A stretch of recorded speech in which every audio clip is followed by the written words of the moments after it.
გამარჯობათ. დღეს მე წარგიდგენთ საგარანტიო მოდულს ჩვენი შიდა გამოყენებისთვის. რადგან ხშირად გქონდა ფილიალებში პრობლემა საგარანტიოს გამოწერის და ასევე თვითონ გამოწერილი საგარანტიოების ყურადღების მიქცევის მომხმარებლის მიერ მოტანილი პროდუქციის ესე ვთქვათ ხარვეზის შემთხვევაში რა ხარვეზი ქონდა და ხშირად იკარგებოდა ეს ფურცლები, გადავწყვიტეთ რომ შეგვექმნა ჩვენი საგარანტიო სერვისის ვებგვერდი, რომელიც იქნება მორგებული მთლიანად ჩვენს კომპანიაზე და არის ესე ვთქვათ ისეთი მოწყობილი, რომ ჩვენ ფილიალებზე, ჩვენ სტრუქტურაზე და ჩვენს გაყიდვებზე იქნება 100% ორიენტირებული. ეს არის მთავარი დაფა, ეს არის ჩემი პანელი, რადგან მე მაქვს უფლება ყველაფერი ვნახო. ხოლო თქვენს მხარეს თითოეულ ფილიალში მორგებული იქნება თითოეულ ფილიალზე. მე ხა მარტივად განახებთ და აგიხსნით რა როგორ უნდა გააკეთოთ იმისათვის რომ მივიღოთ ის საჭირო ფუნქციები, რაც თქვენ ყოველდღიურობას გაამარტივებს. პირველი, ჩვენ გვჭირდება ესე ვთქვათ საგარანტიო პირობის გამოწერა.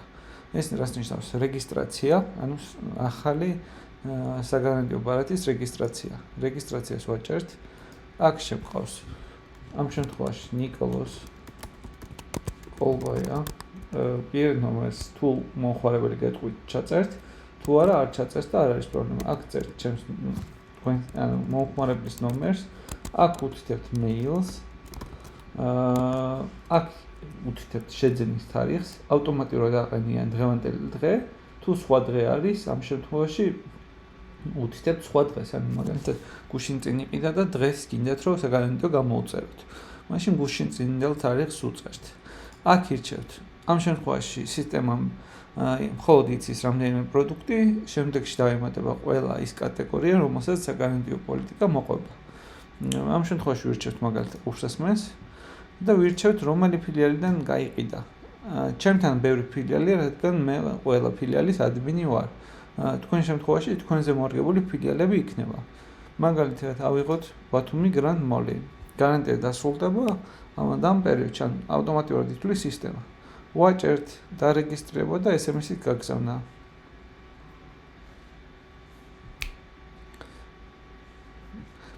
რეგისტრაცია წარმატებით დასრულდა, SMS-ი გაიგზავნა ამ ნომერზე ხელმოწერის ლინკით. ეხლა რა ნაწილები არის? რადგან ჩვენ მომხმარებელი ყიდულობს ჩვენგან და შეიძლება მოგვედაოს საგარანტიო პირობებზე, ციფრულად გადავწყვიტეთ, რომ გავაკეთოთ ელექტრონული ხელმოწერის ფუნქცია. შევდივართ SMS-ში და ვაჭერთ საგარანტიო ტალონის გახსნას. ამ შემთხვევაში ეს მიუვა კლიენტს და კლიენტი უნდა შევიდეს აქ და ხელი მოაწეროს. თუ ხელს არ მოაწერს კლიენტი, ავტომატურად 24 საათში მოეწერება ხელი თავისით. მოაწერს ძალიან ელემენტარულია, მაგალითად ასე. შეუძლია გასუფთავებას დააჭიროს და ისევ თავიდან მოაწეროს და ხელმოწერა და დადასტურება. პირდაპირ ამოუგდებს საგარანტიო ბარათს. სახელი, გვარი, ტელეფონის ნომერი, რა იყიდა, როდის იყიდა, რომელ ფილიალში იყიდა, როდის მთავრდება გარანტია. აქ არის საგარანტიო პირობები, ამ შემთხვევაში არ არის გაწერილი, მაგრამ გაიწერება. აქ არის გამოყენების რჩევები, მაგალითად რა გამოიყენოს, როგორი კაბელი იყიდოს, როგორი თავი იყიდოს და ასე შემდეგ. აქ არის სერვის ცენტრი, სად არის სერვის ცენტრი, აქ არის ფილიალების ჩამონათვალი. შეუძლია მომხმარებელს PDF-ის სახით შეინახოს. ეს არის ესე ვთქვათ პირველი ნაწილი. ნახეთ, როდესაც ხელს მოაწერს მომხმარებელი, ხელმეორედ მიუვა SMS-ი, სადაც გაიხსნება იგივე საგარანტიო ბარათი. ანუ მომხმარებელს სულ ექნება უფლება, რომ თავის საგარანტიო ბარათი ნახოს. ეხლა რაც არის საყურადღებო. ნახეთ, გარანტია მოქმედია, დარჩა ამდენი დღე. ყოველ მომხმარებელს, როდესაც რაღაც პერიოდი გავა, ავტომატურად ეს დღეების რაოდენობა შეიცვლება იმის მიხედვით, რამდენი დღე აქვს მომხმარებელს დარჩენილი საგარანტიო პოლიტიკის. ეხლა გვაქვს კიდევ ერთი მოდულის გამოჩენა. ნახეთ, გვაქვს გარდა იმისა, რომ საგარანტიო მოდული, ასევე სერვისის მოდული გვაქვს აქ ჩაშენებული. ეხლა მაგალითად მომხმარებელმა მოიტანა ნივთი, რომელიც არის ბრაკი. ან რაღაც პრობლემა აქვს. ამისთვის გვაქვს ეს მოდული სერვისში მიღება. ვეძებთ ტელეფონის ნომრით 590 ან საგარანტიო კოდით, რომელიც SMS სახით მივიდოდა.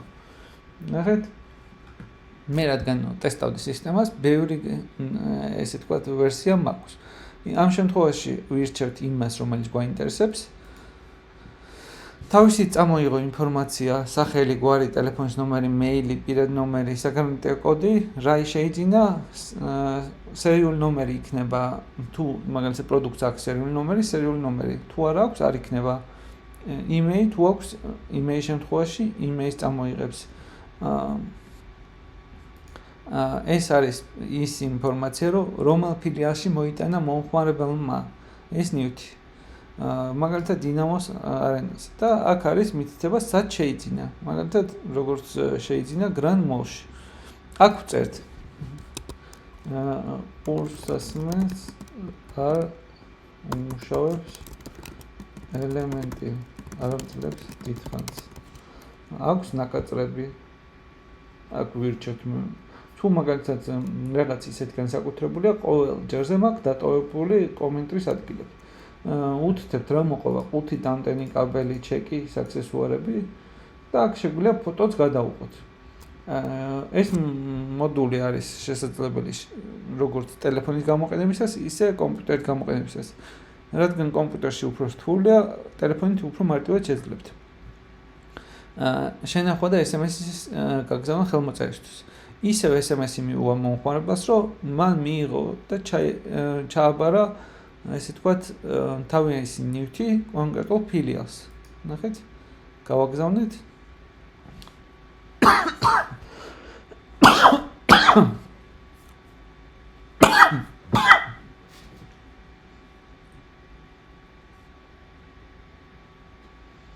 ნახეთ, ეს პანელი იქნება თქვენთანაც.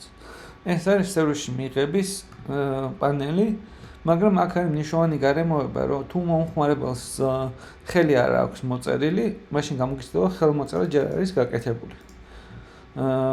ნახეთ, შედიხართ ეს მომხმარებელი შედის თავის ტელეფონში SMS-ებში, ხსნის ხელმოწერის გვერდს, სადაც არის მიღება ჩაბარების აქტი, ვინ მოიტანა, რა პრობლემა აქვს, ეთანხმება თუ არა რაღაცებს და აწერს ხელს. ვაჭერს დადასტურება და ხელმოწერა და ხელმოწერა წარმატებით ჩაიწერა. ნახულობთ სერვისის ბარათი მიღებული ესა და ეს ნივთი ამა და ამ დროს, ამა და ამ პრობლემით. თუ მე ნახეთ ჩვენ ვარეფრეშებთ ამ გვერდს და გვიჩანს ხელმოწერაც. ჩვენ შეგვიძლია რომ მაგალითად ნივთი გავატანეთ მომხმარებელს. ან მზად არის, შეგვიძლია რომ შევცვალო სტატუსი მზად არის და ნახეთ SMS სახით მიუვა რომ მზად არის ნივთი.